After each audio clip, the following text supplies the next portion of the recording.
Model alam semesta yang udah kita pegang selama ini, ternyata mulai goyah. Ada hasil-hasil eksperimen aneh yang nggak bisa dijelaskan oleh teori terbaik kita. Nah, hari ini kita akan bedah sebuah teori baru yang radikal. Namanya gravitasi absolute stabilizer, yang mungkin aja bisa menyatukan kembali semua kepingan puzzle ini. Oke, ini dia peta perjalanan kita hari ini. Pertama, kita bakal lihat dulu misteri apa aja sih yang bikin para fisikawan pusing.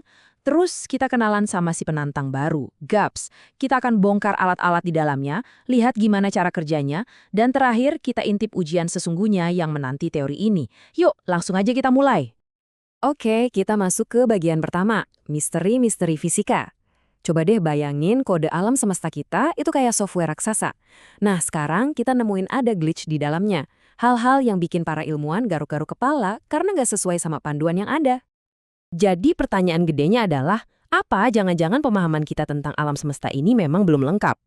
Dan ini bukan sekedar pertanyaan filosofis ya, ini didorong oleh data-data eksperimen nyata yang terus-terusan melenceng dari apa yang seharusnya kita lihat. Coba kita lihat beberapa contoh paling ngeganjal. Yang pertama dan paling heboh, anomali muon G2. Hasil eksperimen ini beda dari prediksi teori dengan signifikansi 4,2 sigma. Biar kebayang ya, dalam fisika, kalau udah nyentuh 5 sigma, itu artinya penemuan baru. Sah. Jadi 4,2 sigma ini, wah deket banget. Ini anomali yang benar-benar bikin komunitas fisika waspada. Terus ada juga anomali LSND. Ini kayak kasus lama yang belum terpecahkan di dunia fisika. Usianya udah 30 tahunan, tapi anehnya dia masih bertahan di 3,8 sigma. Teka-teki tentang neutrino ini nggak mau hilang. Seolah-olah nunjukin lagi kalau ada sesuatu yang kita lewatkan. Nah, di tengah semua misteri ini muncullah seorang penantang baru, gravitasi absolute stabilizer, atau kita sebut aja GAPS. Teori ini datang dengan tawaran yang beda banget. Solusinya katanya nggak butuh partikel-partikel baru yang eksotis. Ide utama GAPS tuh radikal banget. Bukannya kita pusing-pusing nyari partikel baru buat nambal teori yang bolong, GAPS malah bilang, gimana kalau aturan mainnya yang kita ganti dari awal? Ini adalah sebuah kerangka kerja yang mencoba menyatukan semuanya, dari yang super kecil di dunia kuantum sampai yang super besar di skala kosmik. Jadi, isinya apa aja nih toolkit unifikasi GAPS ini? Yuk kita bongkar satu-satu komponen inti mesin penggerak di balik teori ini. Inti dari GAPS itu ada di hierarki PARAG ini. Bayangin aja ini sebagai tangga energi. Teorinya bilang energi itu perilakunya beda di setiap anak tangga skala. Dari dunia kuantum yang serba potensial sampai ke skala super gugus galaksi yang masif. Dan yang terpenting semuanya ini terhubung. Alat pertama adalah kappa. Anggap aja ini kayak dirijen orkestra kosmik atau tombol utama di sound system alam semesta. Nilai spesifiknya ini menurut GAPS adalah kunci yang ngehubungin gravitasi yang lurus-lurus aja yang kita kenal dengan kekacauan non-linier yang lebih liar di skala kuantum dan kosmik. Inilah jembatannya. Selanjutnya ada T. Ini tuh semacam rasio yang ngatur seberapa sering energi dan materi bisa bolak-balik tukeran wujud. Menurut GAPS, fluktuasi-fluktuasi kecil inilah yang bisa ngejelasin getaran aneh di tingkat kuantum yang kita lihat di eksperimen kayak muon G2. Dan yang terakhir ada alfa. Parameter ini kayak ngasih jatah sekitar 10% untuk fluktuasi energi tersembunyi atau tak terduga di alam semesta. Jadi, daripada kita butuh partikel materi gelap yang misterius, GAPS bilang mungkin fluktuasi inilah yang sebenarnya menyebabkan efek gravitasi aneh yang selama ini kita amati. Oke, toolkitnya udah lengkap nih. Sekarang pertanyaan yang paling penting, apa teori ini beneran bisa ngejelasin anomali-anomali yang udah bikin kita pusing dari tadi?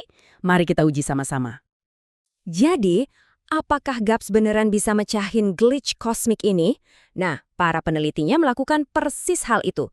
Mereka langsung adu teori ini dengan data-data pengamatan yang udah ada. Dan hasilnya cukup bikin kaget. Coba lihat tabel ini. Untuk anomali muon G2, BAM, dijelasin pakai parameter T dan alfa. Untuk kasus lama LSND, GAPS nunjuk ke fluktuasi subkuantum. Tiap anomali besar yang kita bahas tadi ternyata punya penjelasan yang pas banget di dalam kerangka GAPS. Kelihatannya ini bukan sekedar kebetulan. Dan kalau kita kumpulin semuanya, pas diuji ke-12 anomali utama, teori GAPS ini nyocokin data dengan tingkat kepercayaan, dengerin baik-baik ya, 99,99995%. Di dunia statistik, angka setinggi ini, wah susah banget buat diabaikan begitu saja. Tapi tunggu dulu, ngejelasin data yang udah ada itu baru setengah jalan. Ujian terakhir buat teori apapun adalah kemampuannya bikin prediksi yang berani, spesifik, dan yang paling penting, bisa dibuktikan salah.